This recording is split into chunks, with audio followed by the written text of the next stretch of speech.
Good morning, good afternoon sa atin lahat. Tawid tayo muna guys, tawid tayo. Kasi ayan. Hintay tayo ng tawid muna tayo. Pupunta ako sa guys, sa bahay nila Ate Nancy, sa Lakes. Dito ako. Mapakita ko muna sa inyo, hindi ka dapat pwedeng tumawid pag may ganyan.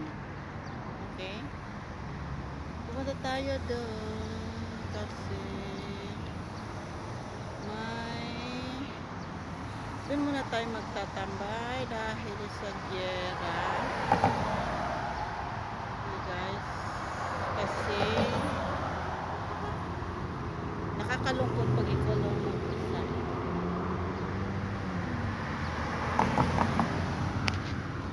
Nakakalungkot pag isa. Ito ang aking Pajero. 10 years na itong Pajero po guys. Still pa rin. Okay. Ay, tagal naman.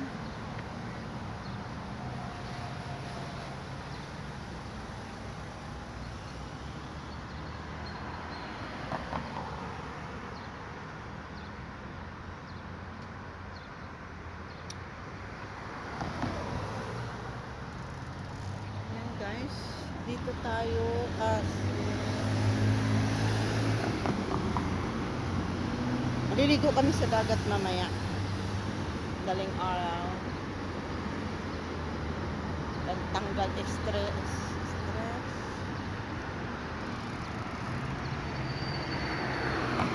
Sa stress natin. Kasi stress na tayo sa buhay. Stress pa sa gera.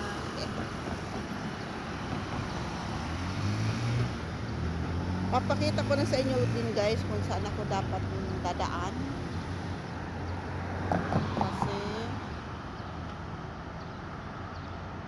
hindi tayo basta-basta pwedeng dumaan.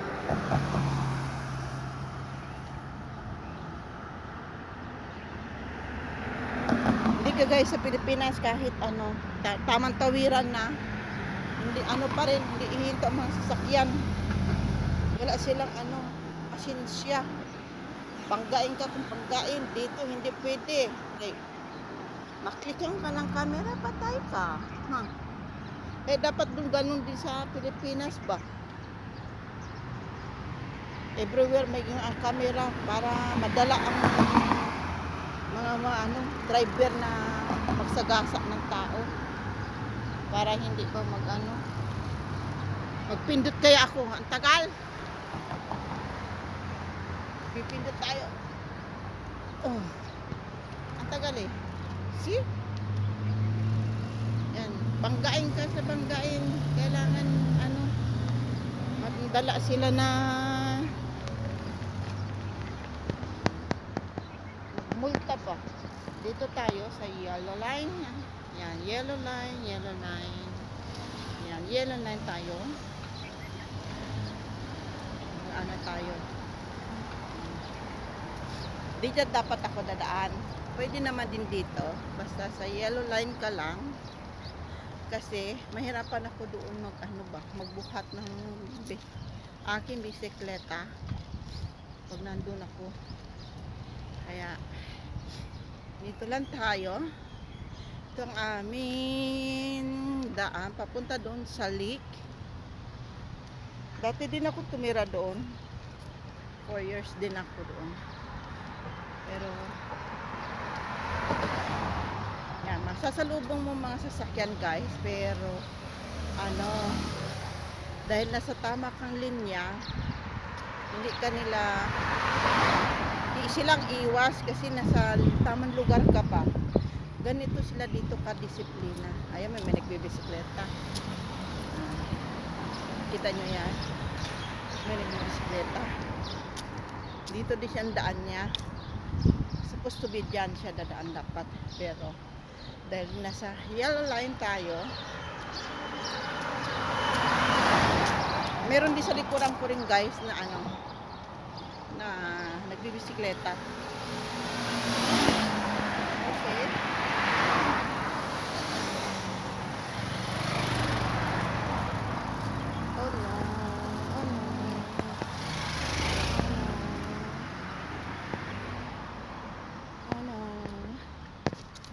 supposed to be dapat tayo dito. Ngayon, nakita nyo guys, makitid na yan. Hindi tayo pwede. Akit na tayo dyan, maya-maya ng konti. Kasi, makitid na ito guys. At saka, super highway na talaga ito. Super highway na. Pinaka main road na. Main road na talaga ito. Takot na ako dito kasi makitid na yung yellow line niya. Yan, makitid na.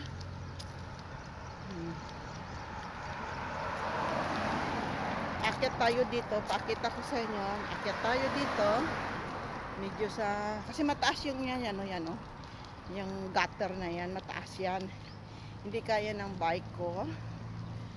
Ay. Laki na panginabang nitong bike ko to. 2018. Ano? Yeah, 18. Ito binili. Ay, regalo ng anak ko. Okay guys, dandahan tayo. Dahil makitid ang yellow line. Nakatakot. Sumalubong sa mga sasakyan. Pero dahil basta yellow line lang tayo guys. Kaya kitid na, sobrang kitid na yan. Malapit na tayo sa gutter. Hindi pa tayo yun yung ano, yung umiilaw-ilaw na yan.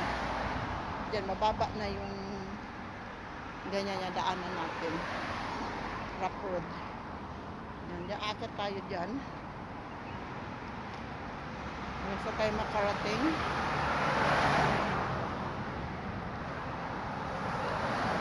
Oh no, diyan pa talaga tumambay si ate. Oh no. How can I go? Oh my God. Inanon niya yung ano.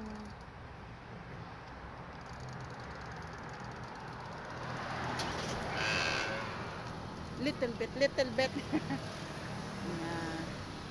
Oh no, may baby pala siya guys. Kuya, may baby. May naantay yata siyang baby. Kasi hindi tayo makadaan. Mabuti umusog si kuya. May baby siya sa driving seat. Bawal yun. Siguro dahil ano, may naantay siya. Tsaka ato, dito na tayo guys. Ayan. May masasalubong tayo ng bisikleta. Hi. Ayan. Dito na tayo guys, nakaakit na tayo. Then malapit na tayo sa lake.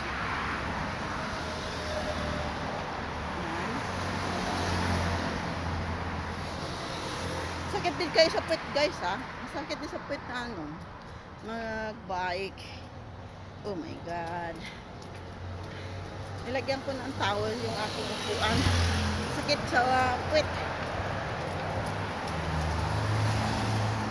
But okay lang. Tipid din kaya ito sa ano. Kasi kung magta-taxi ako, order ako ng taxi, minimum na rate is 8 dirham. Plus papunta dito, maabot din ng 18. O diba? 250 na rin yung guys. Sa peso. O diba? Pasensya na kayo kung hindi nyo nakikita. 250 sa peso. Yun. Yan ang rate ng ano ngayon. Dolyar dito. Ayan. Ito guys. Diretso lang tayo. Then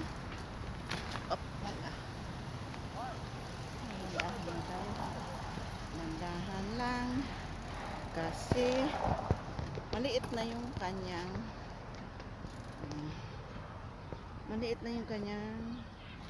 dinadaanan ko. Kaya dahan-dahan lang, dahan-dahan lang, dahan-dahan lang. Maliit na kasi yung aking dinadaanan. Andito na tayo sa Dalix, guys. Dito na tayo. Dito ako daan. Ito yung school ng aking alaga dati. Yan. Dahil big boy na siya, 6 years old na siya. Ano na siya? Nasa big school na siya ngayon. Sama ng ate niya. Yan. Kaya, aywan ko kung yung maliit ko, dyan pa rin. Kasi may bago akong maliit. Kaya, yun.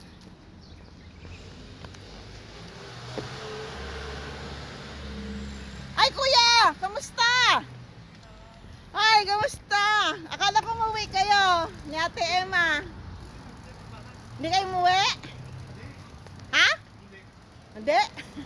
Eh, si Ate Emma? Nandiyan yung mga amo namin eh. Asa si Ate Emma? Sa bahay. Ah, sila Isi, umuwi rin. Hindi, nandiyan lahat. Nandyan lahat. Okay, kuya, bye.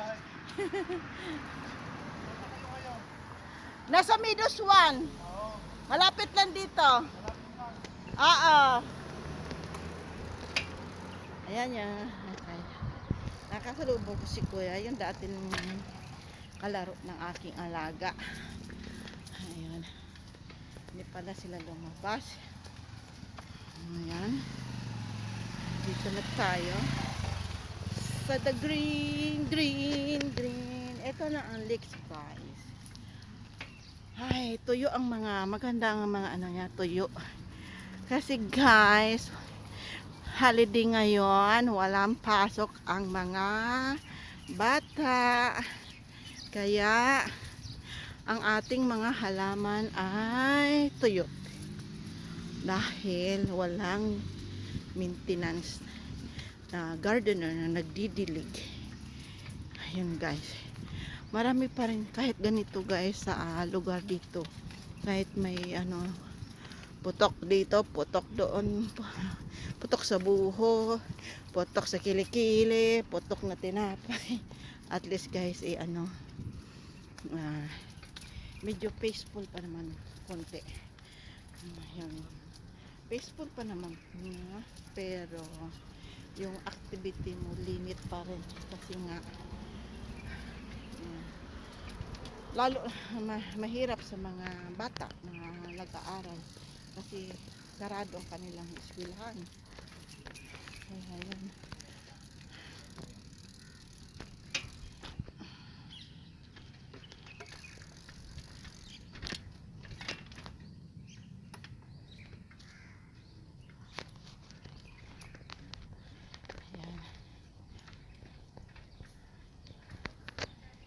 Tayo, malapit na tayo. Norpisa! Ay, akala ko si Norpisa. Sorry.